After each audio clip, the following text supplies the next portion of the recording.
Imagine how fucking terrified you have to be that the Epstein Files are being released so you stop doing your job. Republican House of Representatives, I'm looking at you, you bunch of spineless, limp-dicked pussies. And by pussy, I am of course referring to the diminutive form of the pejorative adjective pusillanimous. What's up, fam of liberty? And also, everyone else who's watching this video who isn't following our social media for some unknown reason. It's your boy Big Sarge, Dungeon Daddy, the admin formerly known as Admin Tim. I'm the founder of the Sons of Liberty social media organization that's been steadily enraging MAGA fuckface ass clowns since 2015. And apparently, more recently, some super woke leftists who thought I was just going to ignore all their bullfuckery and not hold them accountable too. If you saw us out in the streets at a protest for the first time or you're new to our channel, I know what you might be thinking, so let me go ahead and get this out of the way. Fuck Donald Trump. Fuck these GOP politicians. Fuck these limp dick Democrat politicians, the establishment Democrats that aren't fighting for us tooth and nail. And also, fuck billionaires, fucking wealth hoarders that have their fucking boots on the neck of just about every American citizen. Neither this channel nor its comment sections are a safe space for you bootlicking simps for a Russian asset, convicted felon, adjudicated rapist, self-confessed lover of very young women, a Wish.com fascist oligarch, failed insurrectionist, wannabe authoritarian tyrant, warmongering liar, alleged pedophile. Now you know where I stand on things. So if you're still here and you're not frantically rage typing into the comments box like a triggered conservative snowflake who's ass mad about everyone on the left and on the right demanding the release of the Epstein Files, then maybe you should consider following this channel after you watch this video and deciding whether or not you like the cut of my jib. And I'm adding this to my intro spiel. I, Big Sarge, am of sound mind and body. I am living my best life, having a great time, generally happy, and not at all suicidal. If I end up dead, you absolutely need to raise some hell, and don't stop until you get answers. If you know, you know. The House of Representatives, fully one half of our bicameral legislative body, is going on summer recess early because of the Epstein Files and how badly it's eroding public support for the gross old pedophile party, or as I like to call them, the GOP. I mean, damn, Republicans really want to protect Bill Clinton and the liberal elites, huh? Like, if you really believe that in today's hyper-partisan environment of cutthroat politics that Republicans are protecting their sworn enemy, the Democrats, then you're a fucking fool who no one should ever listen to ever again except to laugh abrasively like Nelson Muntz from The Simpsons. Ha ha! The Trump administration is so desperate to distract the public from the Epstein Files that it's doing everything it can to throw shit on the walls and see what sticks. Presidents Clinton, Bush, and Obama put out a joint statement criticizing the current administration, so of course the thin-skinned piss baby man-child threw a temper tantrum, wet his depends, and tried to fight back. He posted a fake video of Barack Obama getting arrested. That didn't cut it, so the administration just decided to start saying out loud that they were going to arrest Barack Obama and Hillary Clinton. When the thin-skinned piss baby man-child threw a temper tantrum about the negative press and the media coverage, he filed lawsuits. The cowardly media, in typical fashion, backed off and accepted these lawsuits. Their cowardice emboldened Trump and gave him more leverage. Talk show legend Stephen Colbert is losing his show, and his parent network, CBS, which is short for Cowardly Bullshit Service, is ending their late night talk show, period. He's not being replaced, they're just giving up a decades-old property. The Cowardly Bullshit Service lack of spine emboldened Trump, and now he's threatening Jimmy Kimmel, who personally I've never found funny or engaging, but at least he isn't a bootlicker. Trump also threatened Jimmy Fallon, so I guess it's a bad day for anyone named Jimmy who's not really funny, but has a TV show and says mean but true things about the doddering old fuckface in the Oval Office who diddles little girls because he couldn't diddle his daughter Ivanka. Or could he? And it's not just the chicken shit bootlicker service that's backing away from the First Amendment protections. It's also spread to other places up to and including the military's newspaper Stars and Stripes, which is supposed to be editorially independent from the Pentagon and which is not supposed to be censored by the Department of Defense. For those of you that have no fucking idea what the fuck I'm talking about because you're a civilian, that's fine. I'm gonna explain it to you. Stars and Stripes is a newspaper which was founded during the Civil War in about 1861. It has long been largely editorially independent, and in 2020, when the Trump administration threatened to shut it down, its top editor said it's part of a free press, free of censorship, free of command interference, free of prior restraint or prior review. Basically, it said, fuck you, you drop dodging pussy. Go dodge another STI. Well, now that Trump's back in office and systematically dismantling the Constitution and the judicial branch and the legislative branch and basically everything that makes America's government what it traditionally has been, the Stars and Stripes is now kowtowing to Trump. They're getting down on their knees like bitch-made cucks who are about to surrender and watch Trump fuck their wife like she was 14 again. Pete Whiskey Leaks Kegbreath has ordered the Department of Defense to comply with Donald Trump's anti-trans executive order. One of the forms of compliance is that the military has now ordered a quote-unquote review hold on what it considers questionable content at Stars and Stripes, which again is supposed to be editorially independent of the Pentagon and isn't supposed to be censored. Neither Stars and Stripes nor the Pentagon would actually confirm what that means, which tracks with confronting bullies on their bullshit. Among dozens of other actions that it's taken to uphold Trump's anti-trans executive order, the Pentagon has said that not only has it changed the signs on bathroom doors to, and I quote, reflect biological sex, but that it will continue to, and I quote again, monitor intimate spaces to ensure ongoing compliance, and that it will, here's yet again another direct quote, continuously evaluate and update intimate spaces as necessary. Intimate spaces. So I'm going to talk about intimate spaces and give you a military perspective on that. For those of you who have served, undoubtedly you have gotten a phone call at 3 a.m. telling you to put on your uniform, grab your ID card, and head down to the unit headquarters for Operation Golden Flow, aka piss test, aka urinalysis.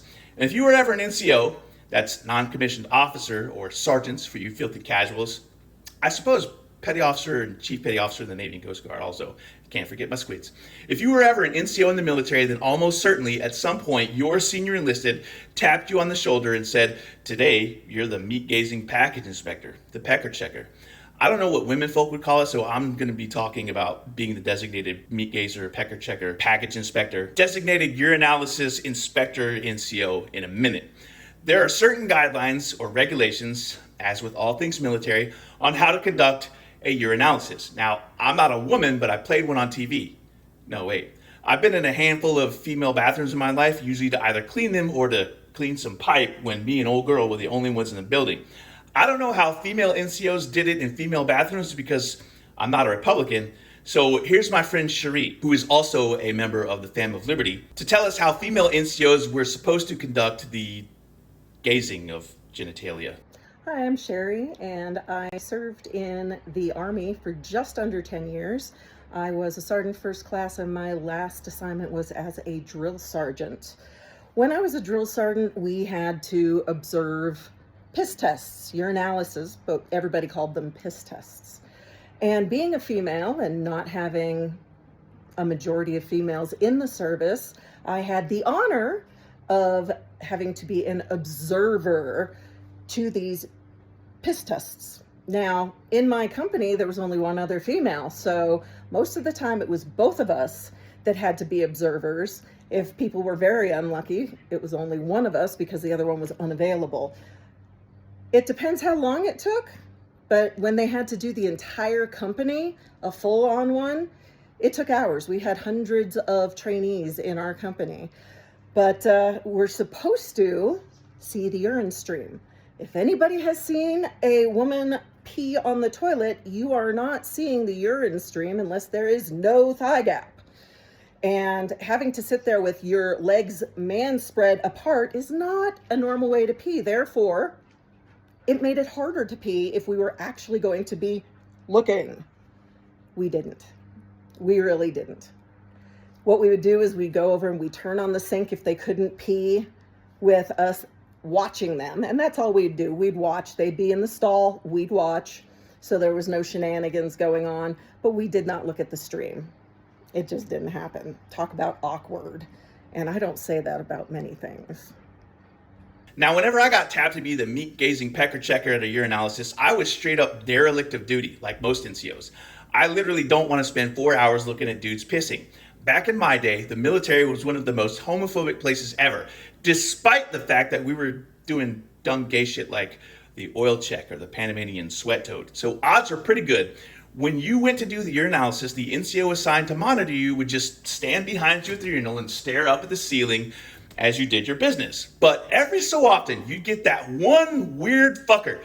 You know the guy I mean, the creepy weirdo. Whenever I'd get that guy who would flat out insist on observing the stream of urine leaving the head of the penis and entering the receptacle, I would deliberately turn around and make eye contact. I would never look away. I would just straight up. And occasionally, I'd throw in a little hip thrust and maybe bite my lip a little.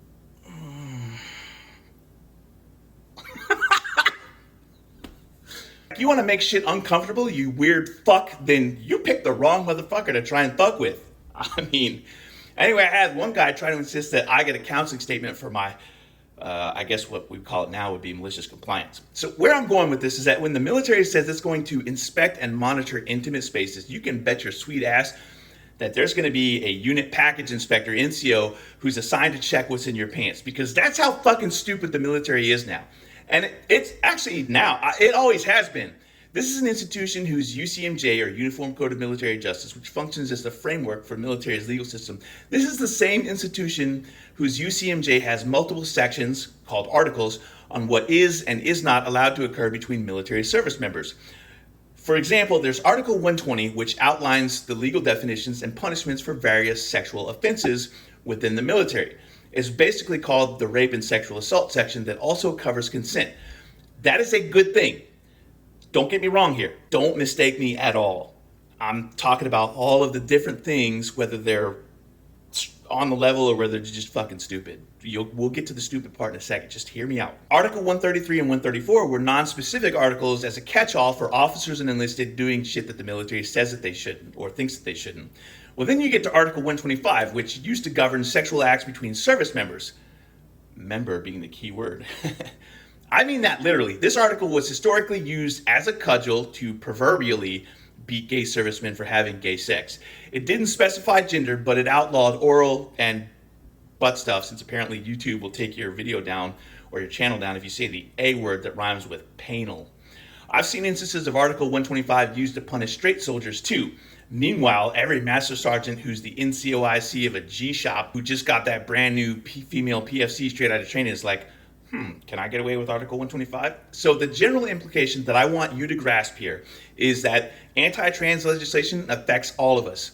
In my entire life, almost 50 years on this planet, I've met tons of gay and lesbian people, and I've met a lot of trans people, and maybe the entire lot of us have done some freaky kinky shit together. In my whole ass life, not a single gay or trans person has ever given me the slightest indication that they were gonna do rapey stuff in a bathroom or some other intimate space, whatever the fuck that means. But you know who has?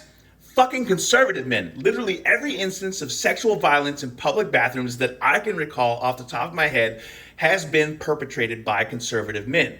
And most of the recent cases, again, that I can remember off the top of my head, it's been some straight passing dude bro who's trying to be like Trump and grab him by the pussy. And this time, I don't mean that word as a diminutive form of the pejorative adjective pusillanimous. It's always some straight MAGA fuckface who wants to make sure that he has the final say over what you do with your genitals. This is the problem with MAGA. This is the problem with Republicans. This is the problem with conservatives. It's the utter fucking hypocrisy. It's not about family values or traditional values, unless your family or family traditional values are subjugating women and telling them what they can and can't do with their bodies and their genitals. And you know what? Any fucking conservative out there right now who isn't absolutely raising hell about the Epstein Files, it's not just about subjugating women. For them, it's also about subjugating children for sexual purposes. I said it, bitch, because if these motherfuckers truly cared about saving our children, then instead of storming pizza parlors with guns, there'd be a fucking army of truck-driving, rifle-toting, tactical gear-wearing, commando-clad, tactical manatee cosplatrius LARPing a green buffet from Delta Farce or a Gravy Seal from Meal Team 6, storming the fucking White House to drag that motherfucker out and securely hold him until every single fucking page from the Epstein Files has been published without redaction. But that's not where we are as a country, because MAGA is a bunch of hypocritical bootlicking simps for pedophiles and fascists. And when there's a fascist pedophile in office, of course, that's the ultimate scenario. Prove me wrong, MAGA. Show me where is the lie. Otherwise, shut the entire actual fuck up. Admin Tim316 says, get fucked and die mad about it. Hashtag not sorry, not sorry. Now, since I'm on the subject of MAGA hypocrites and fascism, I'm going to briefly pivot to fascism and this whole pearl-clutching, hand-wringing bullshit about the First Amendment and giving fascists their space to talk about whatever fascist bullshit they want to talk about. Hat tip to my buddy Nairo. Miss you, bro. Let's play some fucking D&D and go to a punk show again. There's a guy, maybe you've heard of him. His name is Connor. I don't know what his last name is, and I don't give a fuck. He was recently on some episode of a program with Mehdi Hassan, where Mehdi debates conservatives or MAGA or whatever. I don't know. Anyway, this idiot dipshit Connor got on this show and in front of a live audience or before the whole world basically said that he is a fascist. Like, that is legit what he said. He said a lot of other eyebrow-raising shit too, which he calls fully legal traditional right-wing political views, which I disagree with because the Republicans traditionally have been the party of fighting authoritarians and tyrants like Nazis and fascists and Confederate slave-owning capitalist oligarchs. Anyway, during this program, this fascist guy, Connor, basically says that voting is okay if we're electing fascists, but once they're in office, there's no more voting. Connor says he doesn't like democracy. He says he likes autocracy. This dude is saying the quiet part out loud, and if you're not fucking alarmed by that, then you're a fucking fool. Connor also said that Trump should throw out the Constitution in order to discriminate against those who disagreed with him. And in a twist of poetic irony, Connor was fired from his job, and he's now complaining that he was discriminated against. And of course, Connor, who hates socialism, is now running a GoFundMe of some sort. It's not GoFundMe, it's some other shit-ass platform. You know how like there's like a Only MAGA site and there's like a Farm Teens. Oh wait, there's like dating sites for right-wingers. This is a crowdfunding platform that caters to the right wing because nobody else will fucking have them. But here's my closing point on that subject. It's okay to be intolerant of intolerance. It's called the paradox of tolerance. Yes, that's a real thing, and you should definitely read up on it if you don't already know. On his show, Mehdi Hassan stopped debating Connor, and he said, I won't debate a fascist because there's no point. Fascists don't fucking listen to reason because there's nothing reasonable about fascism, and reasonable people do not listen to fascism or fascists. Some of you might insist on defending this person's right to say, I don't want elections after my guy gets elected. I don't like the Constitution, and I only want my group of people to be protected. You might think that a person saying these things is pretty harmless and that their freedom of speech is just as important, but what you're not understanding is that when these people get into power, freedom of speech is done. These fascists are voters. Are you? Some of you like to talk a big fucking game and then back away from voting because Kamala the copper, Kamala the VP didn't personally fly to Israel and judo chop Netanyahu and then drag him outside to force him to stop bombing Palestinians. Yes, that shit happened. Miss me, Zionists. These fascists are voters, and if you're not out there voting for the person most probable of stopping a fascist from getting into office, then you can miss me with your I'm a liberal, Dottie, I'm a leftist bullshit. And yes, that was a Pee-wee's Big Adventure reference, sort of. I'm telling you now, do not tolerate this kind of intolerance or it will bite us all in the ass. And if you're an establishment Democrat politician and you stumble fucked your way across this video, you better get your fucking head out of your fucking ass too. And you better start listening to the people and not the money. Because when the pitchforks and torches come out and the mob is tarring and feathering the motherfuckers that subverted democracy, the mob will also remember which collaborators on the left helped the fascists by not fighting tooth and nail for their rights to freedom. And that is my time for today. This is already going to be a massive rant, so I'm going to skip my usual closing information that I do. The gist boils down to, yes, we have merch. Yes, the link is in the video description. Yes, this shirt's in the store. We have other social media, and the links are in the video description, so you should follow us. And yes, we have an active resistance community that you can join, and the instructions to get on Discord or on our website, liberty1765.com. Thank you, Admin Asia and Admin Osiris Rex and the rest of the Sons of Liberty web dev and IT Strikeverse for that website.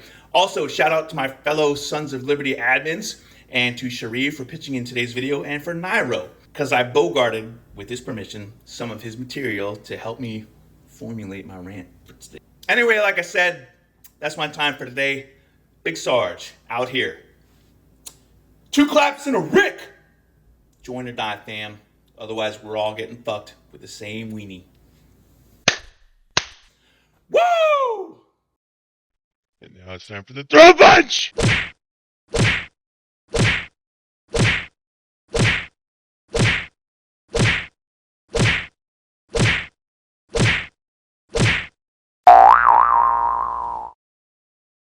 It's always the same motherfuckers that, oh, well, I couldn't serve because I would have punched a drill sergeant. No, the fuck you wouldn't have, you fucking bitch. Oh, my favorite, though, is, oh, well, I never had the privilege to serve. Yes, motherfucker, you did have the privilege because we, the veterans who came before you and after you, gave you that fucking privilege. You just didn't. And for those of you talking about like, oh, well, I couldn't get in because of my whatever. They make waivers for fucking everything. I wear this guy's name on my wrist, this memorial bracelet for a fallen soldier. His name is Jameson Linskog. Jameson Linskog served in the military as a combat medic, and he had Asperger's. Like, he was diagnosed as having Asperger's, and his nickname was technically, because that's how he led everything off. Well, technically, because he had Asperger's. Anyway, if Jameson Linskog could serve, and if he gave his life for his fellow soldiers, then you could have fucking served, all you privileged ass. Oh, well, I never had the privilege. Bullshit, you didn't have the fucking privilege. Miss me with that bullshit. Jon Stewart got himself a song, so I got one too. It's called Fuck You. Fuck you. Fuck you and fuck you too. Fuck you.